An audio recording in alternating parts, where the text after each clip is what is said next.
110 días, libro escrito por José Francisco Ruiz Castro, narrador José Francisco Ruiz Castro. Capítulo 28. El carro Plymouth, las dos gringuitas y la policía. ¡Ernesto! ¡Ernesto! ¡Despierta! ¡Ven a la puerta! ¡Abre la puerta! ¡Soy yo, el catedrático! ¡Clic, clic, clic, clic, clic, clic, clic, clic, clic, clic! El ruido metálico de la verja de hierro era persistente y hostigoso. Hice el esfuerzo para levantarme y caminar hacia la ventana para ver quién gritaba, pero rápidamente mis intenciones fueron sofocadas por la acogedora cama calientita y la compañera rubia que por la noche me había quitado toda la energía. Era uno de esos domingos que invitan a dormir hasta el mediodía, y Laurie se sumaba a ese deseo. Maldije a la persona que se atrevía a despertarnos tan temprano. No abrí los ojos y me quedé en la cama, a diferencia de Ernesto, quien, reconociendo la voz del visitante, saltó de la cama, dejando en ella a Debbie, medio asustada, y corrió hacia su ventana y se sorprendió al ver al profesor universitario que seguía golpeando maniáticamente la verja de metal. «¡Ernesto! ¡Estás ahí!», gritaba el catedrático universitario. «¡Ernesto! ¡Estás ahí!». Eran las 6 en punto de la mañana. La casa no tenía ningún vecino. La casa estaba situada en un lote solitario, todavía oscura de un domingo gris y frío, así como muchos ese año en Los Ángeles. Después del largo tiempo que Sharon y Jorge habían pagado por adelantado para que nos quedáramos en su casa de forma gratuita, Ernesto había encontrado muy rápidamente otra casa barata para alquilar. Sus habilidades de supervivencia y maniobras exitosas en sus desplazamientos no dejaban de sorprenderme. Nunca supe cómo logró encontrar una nueva casa, grande, casi de inmediato para nosotros. 2 semanas antes habíamos conocido a las dos gringas un miércoles cuando salíamos de la escuela para adultos, donde aprendíamos inglés. Debbie y Laurie se llamaban. Estaban paradas bajo un árbol, un abeto blanco, 2 cuadras del centro de adultos, frente a donde habíamos dejado parqueado el carro, el Plymouth verde de Ernesto. Se nos acercaron tan pronto como vieron que estábamos por abrir el carro y nos pidieron limosna.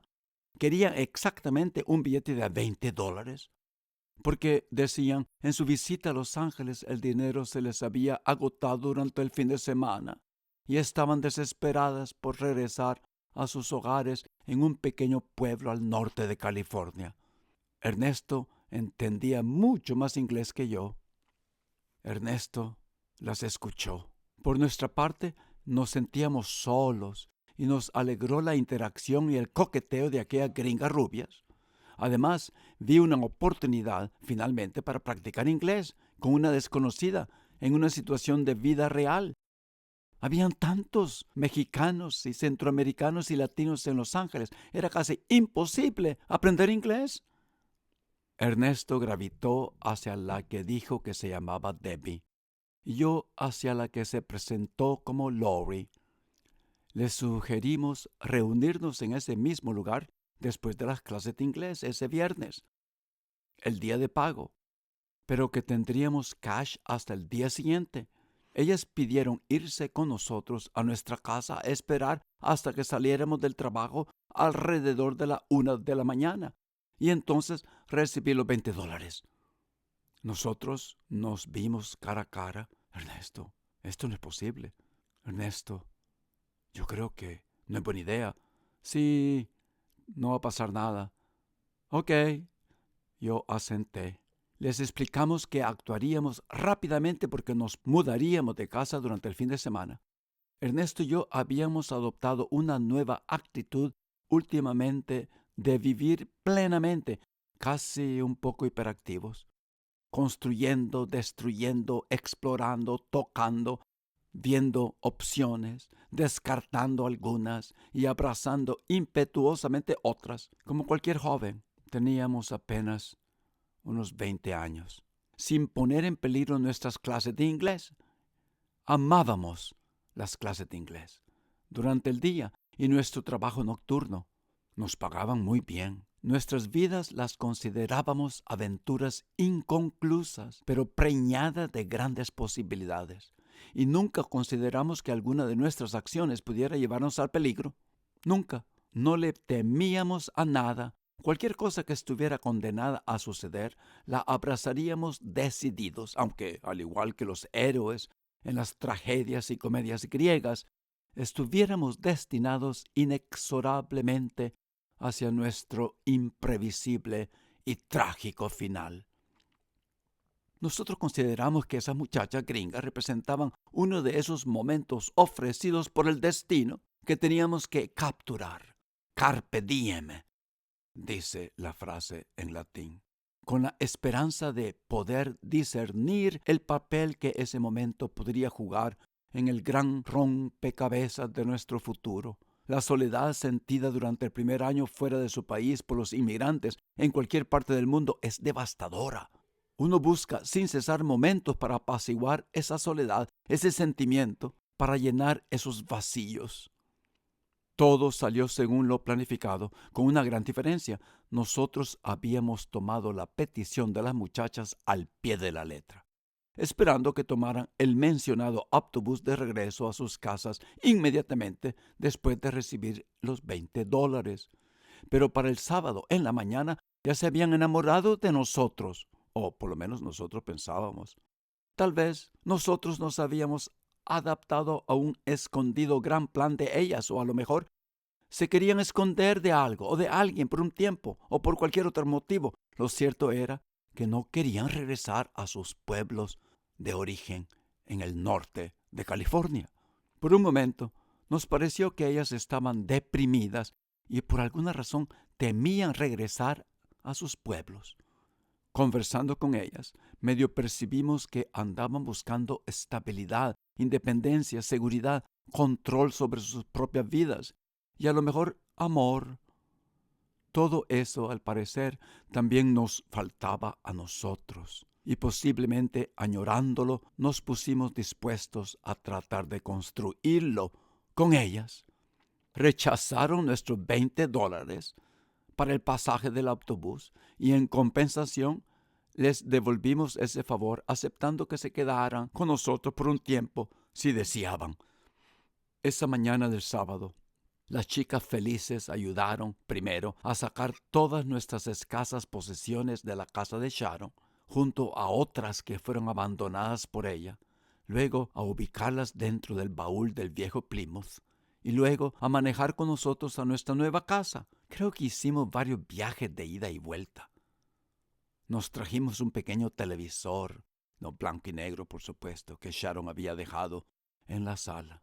Con todo el traqueteo, no había notado que las muchachas no llevaban equipaje.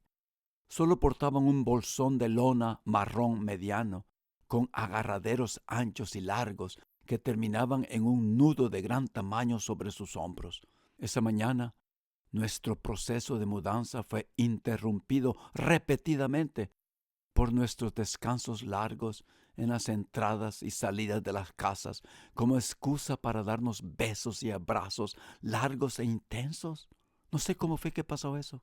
Lo aceptamos todo, llenos de nerviosismo por la incertidumbre y con nuestras fuentes internas de miedo tapadas por sus besos y abrazos. Las muchachas buscaban también apaciguar su soledad y falta de ternura y amor. Pensamos, esos momentos preliminares de las posibilidades positivas y felices que pueda traer una inesperada relación de amor en el momento preciso cuando uno se encuentra en una encrucijada despiadada de la vida, ¿no ocurren a menudo? Decidí entonces abrazarlos con gran intensidad. Estaba entusiasmado por haber tomado una decisión, aunque repentina. Yo la veía con madurez, como un verdadero adulto, mudándome con una mujer que acababa de conocer. ¿Cómo y cuándo Me había convertido, pensé, bajo la interpretación de los superiores del seminario, en un ser tan precipitado y tal vez muy promiscuo. Parece que nunca había verdaderamente aprendido nada sobre el celibato eclesiástico, ni sobre lo que se consideraba ser un amor puro y permanente. ¿Dónde había quedado mi control sobre deseos y pasiones carnales? ¡Qué lejos había llegado! No me importaba. Me sentía exuberantemente feliz. Hasta podía volar. Hacía tiempos que los dados ya habían sido echados. Estas eran las nuevas intenciones, yo pensé, que Dios podría haber tenido para mí, para mi vida. En ese presente, con el desencadenamiento de todas mis pasiones, de alguna manera, el futuro dejó de ser incierto y la tierna, bella imagen de la Norma comenzaba a ser relegada a un recuerdo oscuro, muy distante. El peso de una nueva relación amorosa me plantaría firmemente en una casa, pensé, en un trabajo y en una misma ciudad. Quizá podría por un momento suspender la búsqueda de un futuro mejor que había comenzado 6 meses antes, haciendo una pequeña pausa, con una mujerzuela. Ese sábado sentía el despertar de un gran comienzo y discernía todos los ingredientes para producir una vida estable. Ciertamente echaría raíces en Los Ángeles, profundas, en este nuevo país. Después de varios comienzos falsos, las cosas comenzaban a funcionar bien, pensé. Una vez que bajamos los chunches y tanates, las valijas del Plymouth, y entramos a la nueva casa, los 4 fuimos al supermercado llamado Ralph a comprar comida. Dejamos que las chicas se soltaran en el supermercado. Nosotros, más allá de tacos ya hechos y hot dogs vendidos en las calles, no hubiéramos sabido qué comprar. Observé que ellas tenían mucha hambre y rápidamente asumieron el rol femenino de amas de casa, ansiosas por complacer a sus nuevos pseudomaridos, susurrando entre sí listas de comestibles e ingredientes necesarios para ciertas recetas que de seguro serían de nuestro agrado. Esta fue la primera vez que sentí la dinámica del poder que el dinero ejerce. Ernesto y yo trabajaríamos 6 días a la semana, incluyendo horas extras, si fuera necesario. Las chicas, en cambio, se quedarían en casa, comprarían víveres, limpiarían y cocinarían, y el resto del día se pintarían la cara y se pondrían bellas para nosotros al llegar a la 1 de la mañana de la fábrica. Nuestros antecedentes latinos y nuestras propias experiencias en el hogar no nos permitían ver las cosas de otra manera. Éramos hombres fuertes y necesitábamos protegerlas y trabajar duro. Las muchachas, por su parte, eran hermosas, bellas y necesitaban corresponder con ternura y amor. Pagamos la considerable cuenta del supermercado sin pestañear. En el camino de regreso imaginé la mesa del comedor preparada correctamente, con flores y velas. Las gringuitas colocarían los platos traídos de la casa de Sharon con mucho cuidado sobre el nuevo mantel rojo comprado en el supermercado Ralph. Recién perfumadas y maquilladas cocinarían, mientras Ernesto y yo esperaríamos en la sala, viendo televisión con el aparato de Sharon que acabábamos de enchufar, fumando. Sí, yo fumaba en aquel tiempo nuestros Marlboros, oyendo de vez en cuando las risitas de las gringuitas que se desbordaban desde la cocina en oleadas sonoras y agradables. En el viaje final de mover todas las cosas desde la casa de Sharon, ahora completamente sola, la radio del viejo Plymouth llenó la cabina con Natural High, una de nuestras canciones favoritas de Bloodstone. Ernesto, con su gran voz de tenor, comenzó a cantar con una gran sonrisa en su rostro. Why do I keep my mind on you all the time? And I don't even know you. Why do I feel this way, thinking about you every day? ¿Por qué tengo mi mente en ti todo el tiempo y ni siquiera te conozco? ¿Por qué me siento de esta manera, pensando en ti todos los días? Así dice la canción. La radio continuó con So Very Hard to Go por Tower of Power. I knew the time would come. I have to pay for my mistakes. Sabía que llegaría el momento. Tengo que pagar por mis errores, decía esta otra canción. Lori y Debbie balancearon sus cuerpos, levantaron los brazos y se unieron a él, a Ernesto. Yo tarareé fingiendo saber las palabras. Es muy posible que en el camino a casa nosotros hayamos sonado como unas compenetradas y felices parejas al comienzo de un largo viaje de primavera, sin destino en mente, solo por el placer de sentirnos desenfrenados, desencadenados, destapados y con ese gran sentimiento expansivo inspirado por una libertad total. Algunos espectadores podrían habernos visto con sospecha desde las aceras del monte, viendo nuestra ruidosa e inusual exhibición pública, dos presuntos oscuros mexicanos divirtiéndose en la compañía de dos bellas, muy dotadas mujeres rubias de aspecto escandinavo. Qué suerte tuvimos ese día de no toparnos con una patrulla de la policía de Los Ángeles, sino, pobre de nosotros. You don't say, "Give me your mouse". Lori, tiernamente, con una gran sonrisa, me dijo esa noche después de la cena durante nuestras caricias. Say, "Give me your mouth", repitió bajo mi mirada clavada en su lengua que se salía entre sus perfectos dientes blancos. Give me your mouse. Supe después que quería decir en español, dame tu ratón, no dame tu boca. Con razón se reía tanto esa muchacha esa noche. Me estaba enseñando cómo pronunciar el sonido de la TH en inglés, parecido como mucho al sonido de la letra D en la palabra pared en español. Mouth. Esa noche aprendí que algunos sonidos en inglés necesitaban atención y repetición especiales para poder reproducirlos. Durante la noche repetí innumerables veces, "Give me your mouth", bajo la gran diversión de Lori, que me daba de su boca un gran beso cada vez que pronunciaba correctamente. Acababa de adquirir una maestra amorosa y paciente. Y como todos saben, no hay mejor manera de aprender un nuevo idioma que andando de novio o de novia con alguien que lo hable.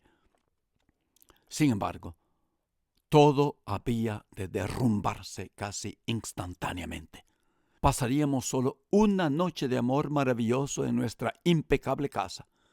Las chicas se habían asegurado de eso. El refrigerador lleno, los muebles arreglados en los lugares correctos y ellas asumiendo posturas encantadoras y angelicales.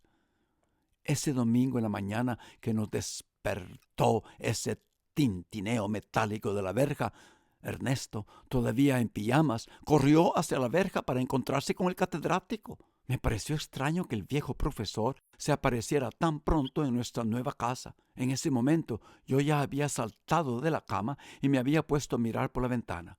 Aparentemente, Ernesto había mantenido al profesor al tanto de sus mudanzas después de haber vivido en el cobertizo de su casa, para suerte de nosotros. El día anterior, el departamento de policía del Monte había llegado a la casa del profesor en busca de Ernesto. El propietario de un sedán Plymouth verde acababa de denunciar el robo de su auto en uno de los estacionamientos adyacentes a la escuela. El viernes pasado, el dueño del camioncito de tacos había visto a dos estudiantes que salían del centro de educación para adultos y se alejaban en un automóvil que coincidía con la descripción del automóvil robado. Los detectives habían entrevistado a los estudiantes y a los profesores de la escuela y todos habían dicho que Ernesto era el estudiante que conducía ese auto, pero atestiguaron de la honestidad, integridad y excelente comportamiento de Ernesto y ese era su auto. Lo había comprado. Ese no era un carro robado. Ernesto me dijo años más tarde, cuando su familia y la mía se reunieron en Los Ángeles después de más de 40 años de este incidente, que había regresado a la escuela después de su regreso de Boston para averiguar lo que la gente allí le había dicho a la policía. Aparentemente, los estudiantes de la escuela habían explicado que Ernesto había sido visto con su amigo Francisco muy a menudo en aquellos días y que los dos vivían juntos y que se mudarían a una vieja casa alquilada en las afueras de Hacienda Hills. Francisco también mantenía un buen estatus en la escuela, explicaron. Ambos eran estudiantes respetuosos, excelentes y se suponía que tenían un alto carácter moral. Ninguno de los dos intentaría robar un auto viejo. Debía de haber un gran malentendido o una identidad equivocada, dijeron, y plantearon la posibilidad de que existieran dos autos similares circulando en la área del monte. Ernesto era sin lugar a dudas inocente. La señorita Phillips, nuestra maestra de inglés, fue la que se reunió con los detectives, le mostró nuestra asistencia perfecta y altas calificaciones en inglés y nos defendió muy firmemente. Ese día, en el 2012, de nuestro encuentro de Ernesto y la familia de Ernesto y la mía, después que nos encontramos en Facebook, caminamos por el muelle de Santa Mónica y este incidente que nos había impulsado a dejar Los Ángeles para venir a Boston se convirtió en nuestro primer tema de conversación en esa madrugada de la primavera de 1973, en la verja metálica de nuestra nueva casa. El profesor le rogó a Ernesto que se deshiciera del automóvil y agregó que esas chicas rubias adentro de nuestras camas nos habían engañado y que absolutamente nos iban a traer solamente problemas y que teníamos que manejar lo más lejos posible de Los Ángeles para deshacernos de ellas.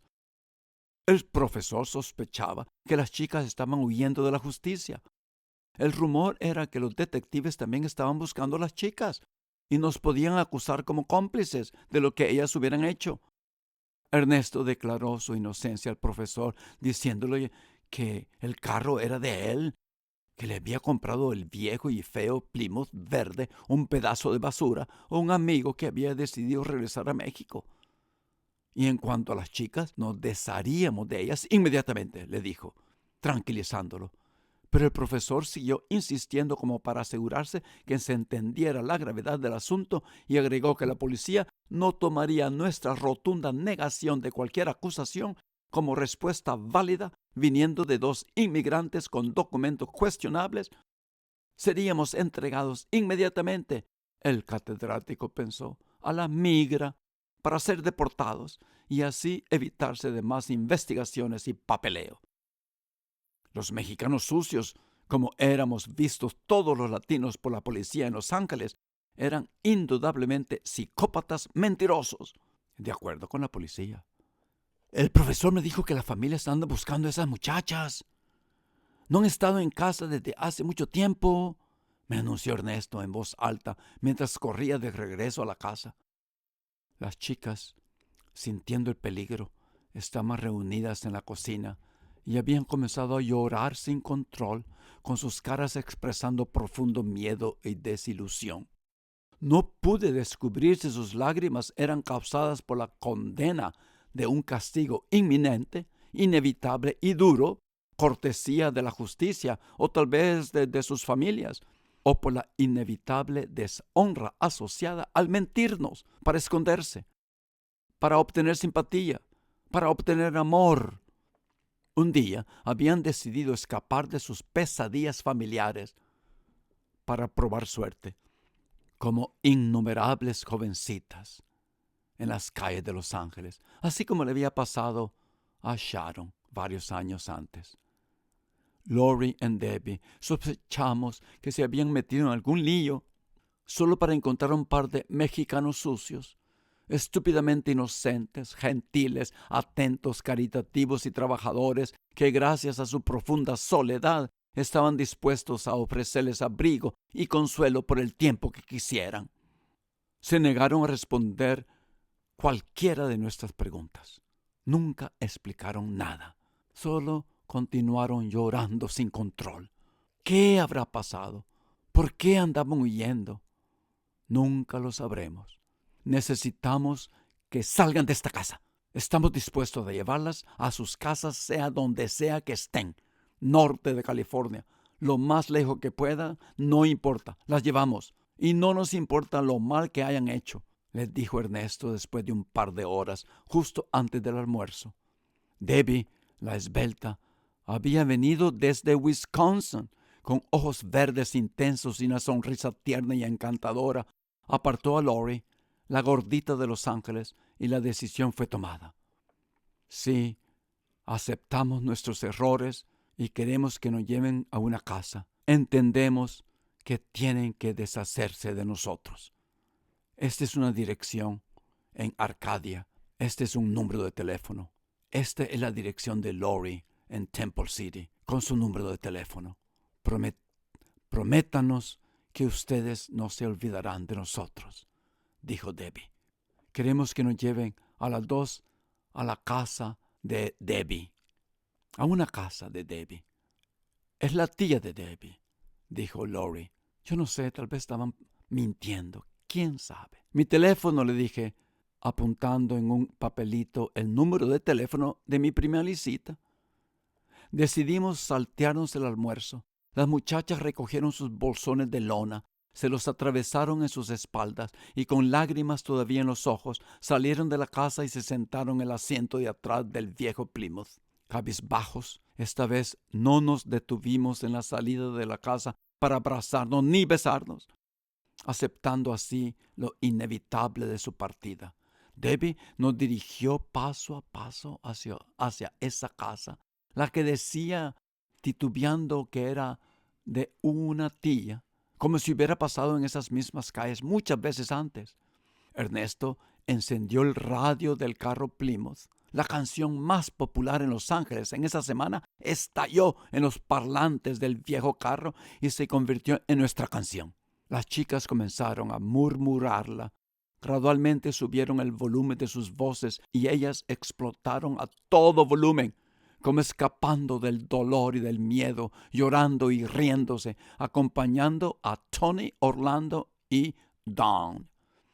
If I don't see a yellow ribbon tied on the old oak tree, do you still want me? Si no veo una cinta amarilla atada al viejo roble, ¿todavía me quieres? Así decía la canción. Al final de la canción, unas lágrimas gruesas pero transparentes como cristal rodaron por sus mejillas rosadas y voltearon sus caras para mirarnos atentamente con una gran sonrisa amorosa y tranquilizadora. ¡Detente! ¡Para aquí!, Debbie gritó de repente. Estamos a varias cuadras de la casa de mi tía. Vamos a caminar el resto del camino, ordenó. Las chicas rápidamente abrieron las puertas del auto, salieron y saltaron a nuestras ventanas para darnos un gran beso, cruzaron la calle y caminaron por la acera manteniéndose muy cerca de una hilera de frondosos árboles que adornaban unas grandes mansiones, como buscando protección, mientras se agarraban de los brazos por solidaridad. Lo que parecía ser, hacía unas pocas horas, un futuro prometedor se había esfumado como humo blanco. Nuestro destino no era inexorable después de todo. Nada estaba escrito o prescrito. Los dados aún no estaban echados, sino que los eventos apuntaban hacia una diferente dirección. Había que comenzar nuevamente.